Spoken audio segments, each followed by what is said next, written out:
चलतु फ्रेंड्स पचारि बुझा कौन सेटा कौन एटा गोटे प्रोजेक्ट की प्रोजेक्ट स्पीच रो पार्ट सब एथरे दर्शा जायछि जेमती मनीषंकर सब पार्ट्स अछि सेमती स्पीच रो भी पार्ट्स अछि तार 8टा पार्ट्स देखि पारथे मोठी दर्शै छी आ या को खुलला परे ता विषय रे भी लिखा हिछि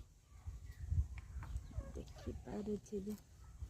सेटा कौन कौन ऊपरे लिखा है सेटा noun pronoun adjective verb adverb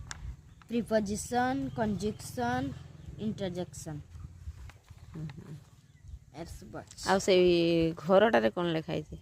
parts of speech parts of speech बहुत भलो है किंतु तार फ्लावर्स गुड़ा देखो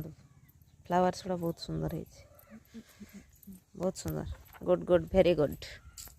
एटा कोठी नहीं कि दिया जी एटा स्कूल ले सब तो मोर स्कूल पाई ना खाली खाली बसी की बने फूल मूल एमती रे तो जानि जन मु माने एमती जो उळा फूल सर सब घरे एडा कि सर एडा भी होची निज कने भी निजर भी ये बुद्धि बड़ी माने ज्ञान बड़ी की पाठ अछि जे स्पीच दिए तार एटा निहाते दरकार मु तो स्पीच दिए ना सेति भाई मु एटा करी मु समस्त ठारे यूनिक बना आम स्कूल माने मु टिके अलगा बनाए थैंक यू